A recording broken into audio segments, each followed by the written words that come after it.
So we have 3 weekends now between now and Easter, which is the most important day on the Christian calendar. So we are preparing ourselves by looking at things that Jesus did on the weekend that were superhuman, that were against all odds. And last week, I walked us through 24 prophecies and got out on time. That's what's amazing, right? But we walked through 24 prophecies that Jesus fulfilled from Isaiah 53. 24 prophecies fulfilled against all odds. This morning, I want us to walk through one of the major prophecies that we actually was included in those 24 last week, but it's found in verse 7. And so you can kind of mark that. We're going to be all over the place today, but just kind of put your finger there and you'll know what the main subject is. So the first major prophecy he fulfilled during his final 36 hours is found in verse 7 of Isaiah 53. And it says, he remained silent. Do we have the scripture? Can we put it on the screen? Because I don't have it. There it was. He was oppressed and he was afflicted, yet he did not open his mouth.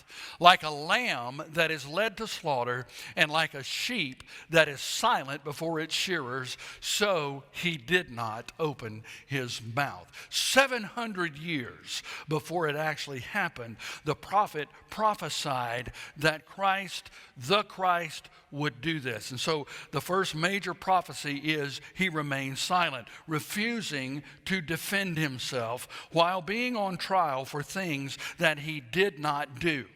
Now, earlier this week, I actually thought about asking how many of you have ever been put on trial? But then I realized that might be a little sensitive. You might not want everybody knowing that you've been put on trial. So instead, I'm going to ask this. I want you to just imagine being put on trial. I want you to imagine for a second yourself appearing before court officials. There are other people watching, and you're being accused of something that could result in a death sentence. You are there without an attorney. You're there without a friend. You're there without your mama. And everyone is against you. And during this entire time, you know that you are innocent. How would you feel? What would you do? How could you get yourself out of that situation and back to a normal life? That is the situation that Jesus faced. And he didn't face it just once, not twice, but 6 times. Amazing. I don't think I realized there were 6 trials before I started this. But 6 times in over a 6-hour period on Good Friday morning, and in all 6 of those trials, he did not defend himself. What are the odds? So what are the odds that if you and I were on trial, we wouldn't defend ourselves? To kind of help you to feel the full weight of this, I want to walk you through those 6 trials over the next few minutes. So get your notes ready because we're about to start. So most of you probably know about the Last Supper, right? The Last Supper, it's a dinner party where Jesus said to the guys, where is it? Is it coming up? No, we got a picture that goes there. There it is. So it's a dinner party where Jesus tells all the guys, we're about to take a very important picture. And if you want in on it, you better get on this side of the table. No, that's not at all how it happened. Seriously. Jesus celebrated the Passover supper. One of the interesting things, and it may get you confused, so I want to kind of walk you through this beginning. that during the Easter season, there seems to be 2 Passovers, and we don't really figure out why all that's going on. There were 2. And the first one is now, and then there's going to be another one just before the resurrection, right? And it's because of how the years fell. And so one of them was the normal Passover. The other one was an annual kind of a Passover. And so that sometimes gets us really convoluted in what's going on and when. But seriously, Jesus celebrated this Passover supper on Thursday night of Holy Week. And Jesus washed the feet of the disciples. He pointed out his betrayer, and he spent some time trying to prepare them for what was about to happen. As soon as he had done that, he walked about 1,200 yards from the upper room to the Mount of Olives, where he prayed, "Father, if it is at all possible, take this cup from me. But nevertheless, not my will, but thy will be done." And so after sweating blood and wrestling with that prayer, Jesus resolved himself to go through with his mission of dying for the sins of the world on a Roman cross. So let me kind of read the story for you. It is found in all 4 Gospels, but I'm going to read John's account. It says, when Jesus had spoken these words, John 17, because many of you don't realize this, but remember, John is the last one to write the gospel, right? And all the other gospels have been written. And rather than copy what they had said, John just took off on a totally different tangent. And so the first of Matthew and Mark and Luke give us the what happened, right? And John gives us the why. And so when it comes to the crucifixion, and it's talking about especially this Last Supper, you have to go all the way back to chapter 13 of the book of John, because all of that took place during that Passover supper.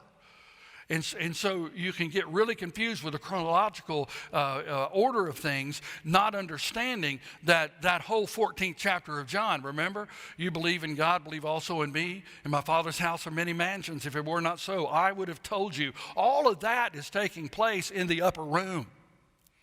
And so he goes down to verse 17, and then after chapter 17, and then in chapter 18, he says, after he had spoken these words, John 17, he went forth with his disciples over the ravine of the Kidron, where there was a garden in which he entered with his disciples. Now, Judas also, who was betraying him, knew the place, for Jesus had often met there with his disciples. So Judas has already been dismissed. He has already gone, to make his little deal on the side.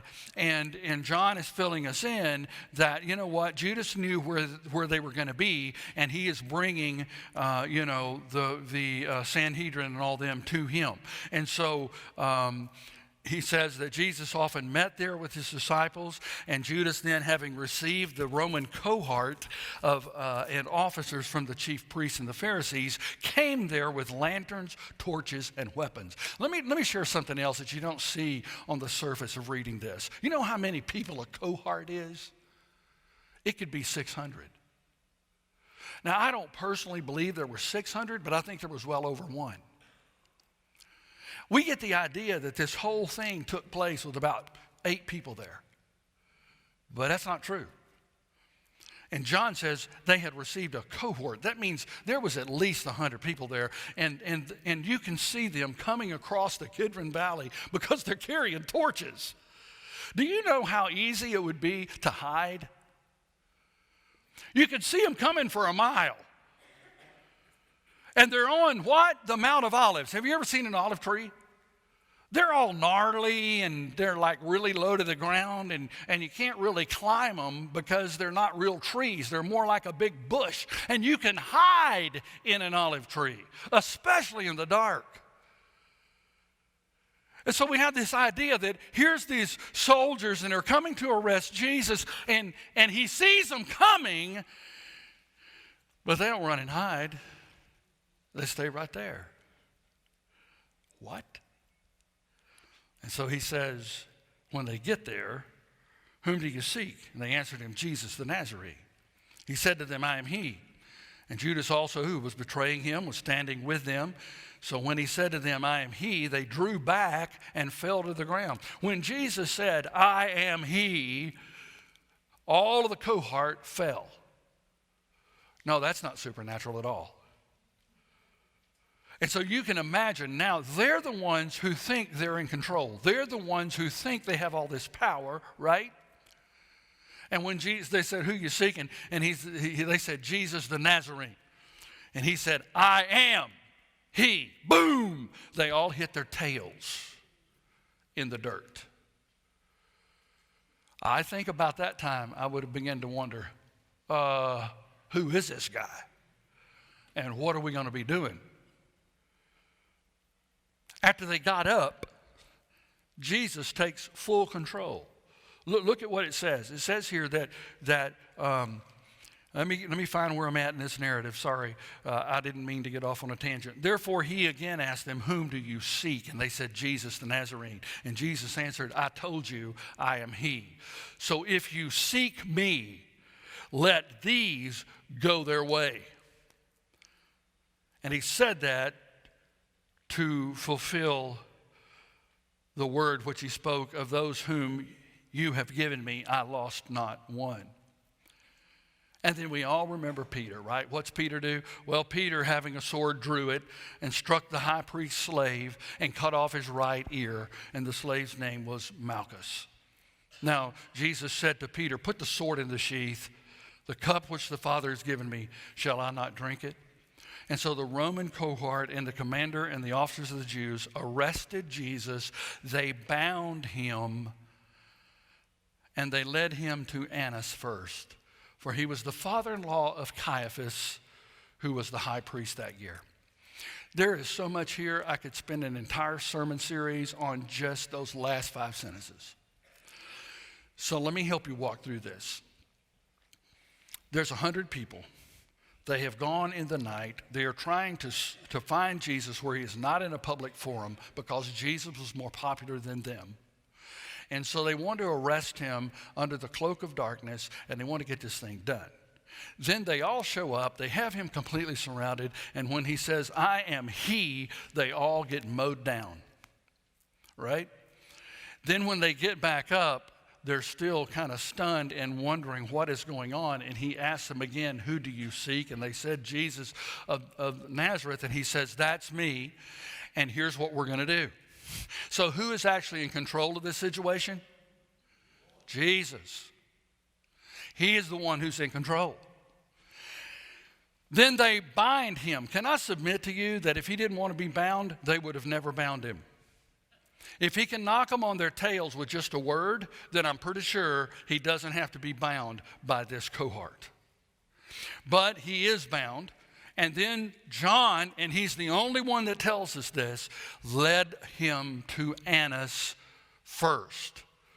So remember, Jesus has celebrated the Last Supper. He has washed the disciples' feet. He pointed out his betrayer. He preached a 2-chapter sermon, and then he prayed a 1-chapter prayer before walking 3/4 of a mile up to Gethsemane, where he spent an hour in prayer there, sweating drops of blood. And then the garden confrontation took a few minutes because the arresters were knocked down, and the rebuke of Peter's action and the healing of Malchus's ear, right? And so the soldiers have to get Jesus about a half mile down the way there from the Mount of Olives to Caiaphas' house. And so the first trial probably started about 2 a.m. And it lasted less than a half hour. So the first thing we see is trial number 1, Jesus before Annas, the former high priest. So they led Jesus to Annas first, and only John gives us this detail. Annas was the most powerful religious leader in Jerusalem, okay, or in Israel, I mean. And so he had previously been the high priest, and he was probably still in the living quarters of the palace of the high priest. And according to the historian Josephus, Annas was deposed, listen carefully, by the Romans in 15 AD. But that is a religious impossibility, because those of us who are Bible students understand that the high priest was appointed for life. Numbers 25:25. Yet the Romans thought he was too powerful, so they deposed him, which is actually religiously impossible. because he'd become too powerful. And even though he no longer had the title high priest, he was not stripped of any authority. And so therefore, in the years that followed, listen carefully, Annas arranged for the appointment of each of his 5 sons, then one of his grandsons, and finally his son-in-law, Caiaphas, who is serving as the high priest on the day this takes place. So who was the real power? Annas. The title holders were simply puppets. And as far as the Jewish people were concerned, the real power was Annas. He was the high priest until his death. So the first of Jesus' trials took place in front of Annas, the real power behind the religious leaders of his day. The trial before Annas was a pre-qualifying trial, and it is recorded in all 4 Gospels. They brought him before the religious big daddy to determine if he deserved to be executed. And Annas decided he did. And one of the reasons he decided he did, the Bible tells us, is because he was the one who was in charge of Annas Forum, which is where the money changers were in the temple. Sound familiar? Where Jesus, what? Went in there and busted up things. So Annas is already ticked. And he decides, yes, he does need to be put to death. And so Annas decides that he does, and he hands Jesus over to his son-in-law for the next phase. Now, there's some things about this trial that are very interesting. Number one, this trial was at night, which is illegal. There were no charges brought against him, which is also unlawful. Annas wants him dead. So Caiaphas, the official high priest, must come up with a charge. Trial number 2. This trial takes place before Caiaphas, the current high priest, and the trial takes place in the same house. So probably only about 30 minutes after the other trial had begun. Again, this trial is at night, therefore illegal. In addition, Jesus has no legal representation, also illegal. It's during this trial that Peter, who had followed at a distance, denied knowing him 3 times while he warmed himself by the charcoal fire outside of Caiaphas' house.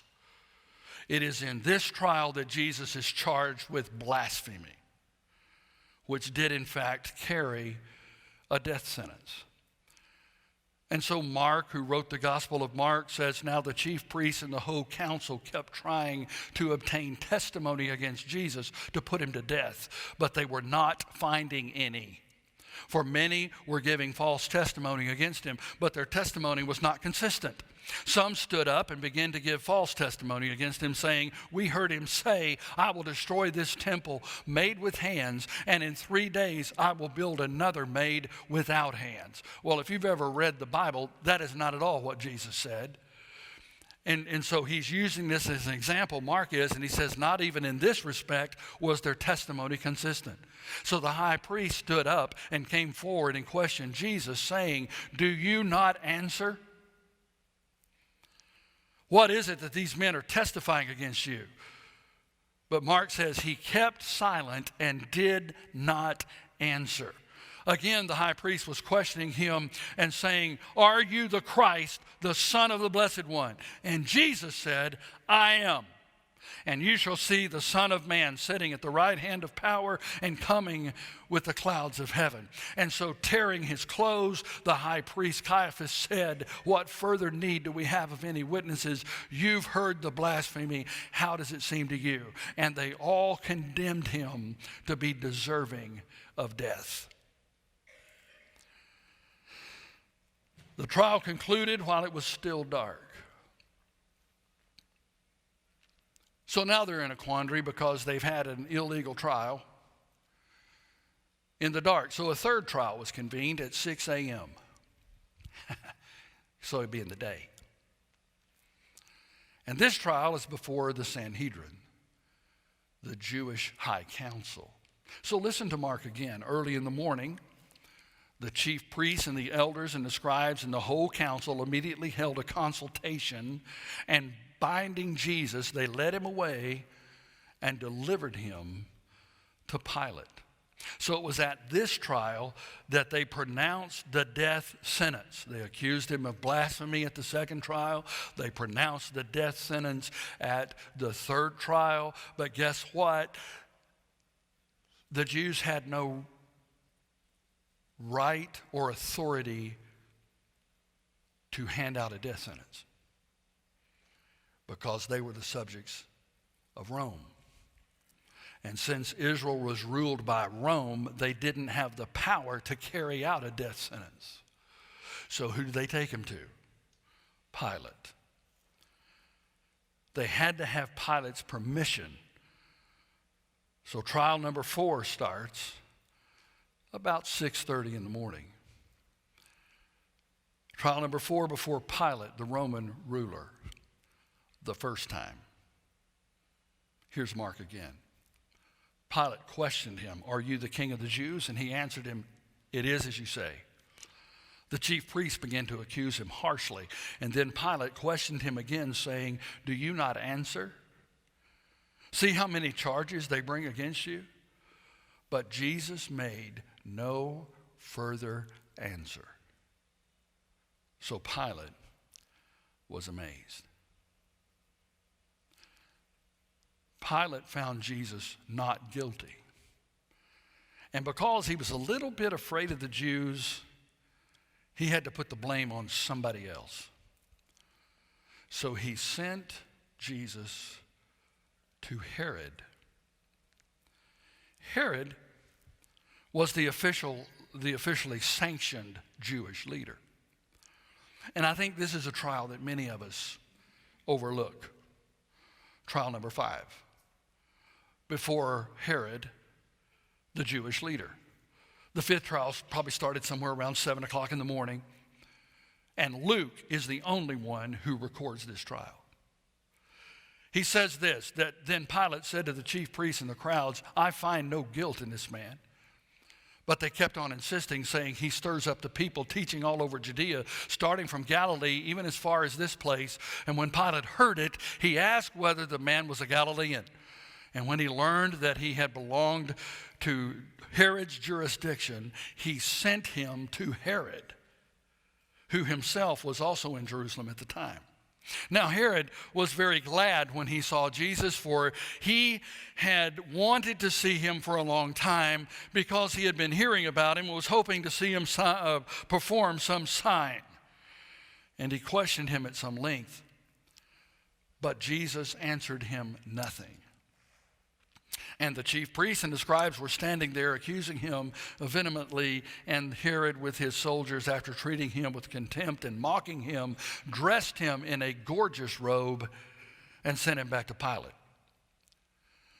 And here's something that I find extremely crazy. Now Herod and Pilate became friends with one another that very day, for before they had been enemies with each other. Wow. Trials make strange friends, don't they? In fact, a common enemy will unite over the worst of their enemies. And Herod found Jesus not guilty. So here he's been found not guilty by Pilate. He's been found not guilty by Herod. But that put him back in Pilate's hands. So about 7:30, the trial began. And this time, trial 6 before Pilate again. And Pilate summoned the chief priests and the rulers of the people and said to them, "You brought this man to me as one who incites the people to rebellion. And behold, having examined him before you, I have found no guilt in this man regarding the charges which you make against him, nor has Herod, for he sent him back to us, and behold, nothing deserving of death has been done by him." Luke chapter 23, verse 13 through 15. So Pilate again finds him not guilty. But verse 18, they cried out together, saying, "Away with this man, and release for us Barabbas." I think I touched on this last week, but the Hebrew word for take away is azazel. And azazel is what they used when they would say take away the scapegoat. Once a year they would have this service where they put the people's sin on this scapegoat, and the high priest would lead him out into the wilderness, and that was his name. And here they say the same thing. Azazel, take away the sins of the people, right? Azazel, release Barabbas to us. Take him away. He was the one who had been thrown into prison for insurrection. And he had made in the city and for murder. And Pilate, wanting to release Jesus, addressed them again. But they kept on calling out, crucify him. And said to them the third time, why? What evil has this man done? I find no fault in this man. There is no guilt demanding death. Therefore, I will punish him and release him. But they insisted with loud voices, asking that he be crucified. And their voices began to prevail. And Pilate pronounced sentence that their demand be granted. And he released the man they were asking for, who had been thrown into prison for insurrection and murder. But he delivered Jesus to their will. 700 years earlier, Isaiah wrote, he was oppressed and he was afflicted. He did not open his mouth, and like a lamb he was led to slaughter, and like a sheep that is silent before his shearers, so he did not open his mouth. That's a pretty good description for what happened during those 6 trials, isn't it? What are the odds? I'm certain that most of us in this room have been at one point in a position where somebody accused you of something you didn't do. What did you do? When you're accused, when should you defend yourself? Well, there's one is when nobody else will. Amen? I mean, an antagonist says he cheated. Your friend speaks up for you. He says, no, he didn't. But what if you didn't have a friend to speak up for you, like Jesus? You defend yourself and you say, no, I didn't do that. I didn't say that. And we often defend ourselves when nobody else will. And you know when else we defend ourselves? We defend ourselves when proving our innocence benefits us. Watch this.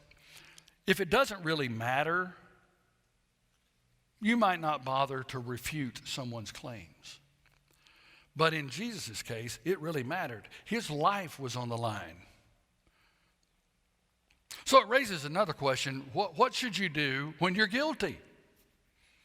And the answer is, you should admit it. You say, yes, it was me. I did it. I was wrong. And when you're guilty, own it and admit your mistake, and then what? Pay the price. If you owe $200 for a traffic violation, then you need to pay the $200, and then you can move on. But here's the thing. Jesus was innocent. He didn't have a debt. He wasn't guilty. In fact, he was charged with blasphemy. Do you know what blasphemy is? Claiming to be God. Well, here's the thing.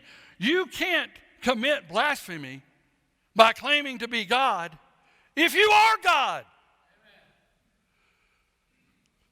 Jesus was not guilty of blasphemy. Here's the next thing. Even if he was guilty of blasphemy, the Romans would not execute him for that. So the priests accused him of treason. He wasn't guilty of treason either. At no point did he ever threaten Caesar or Rome, and so he was totally innocent of all charges. Well, if he was totally innocent of all charges, then why did he not defend himself? Hold your hat. He didn't defend himself because he was innocent. See, Jesus knew he was innocent. And because he was innocent, he knew that if he opened his mouth, the Romans would set him free. So he was silent. Because if he would have been set free, he wouldn't have gone to the cross. Earlier in his ministry, a man came to Jesus and he said, "Is it right to pay taxes to Caesar?" Remember the story? It was an entrapping question. See, if Jesus said yes, they would accuse him of being a Roman sympathizer. If Jesus said no, they would accuse him of being disloyal to Rome. So instead, Jesus said, "Show me the coin. Whose picture's on it?" And when the man said, "Caesar's," Jesus brilliantly said, "Give Caesar what's Caesar's and give God what's God's." There was another time when this religious type was told to love his neighbor as himself, and this religious guy responded, "Who is my neighbor?" To which Jesus told him the story of the Good Samaritan, a story about a person from a despised half-breed race who did something so noble that you had to admit he was your neighbor. A man as smart and as articulate as Jesus could have gotten himself set free from any charges, especially bogus charges, if he had chosen to speak up. They would have never arrested him. They would have never bound him. They would have never tried him had he not wanted them to. And if he had been set free, he wouldn't have paid the price for the things that we have done wrong. Because we would have to pay for our own sin. And so like a sheep before his shearers, Jesus was silent because he knew we could not pay for our own sins. And that's why Jesus was willing to pay the price for your sin and for mine. And it's because he loves us. He loved me and he loved you so much he was willing to go through with it. For God so loved the world that he gave his only begotten Son, that whoever believes in him shall not perish but have eternal life. And sacrificing his life for my sin and yours was more important than saving his own life.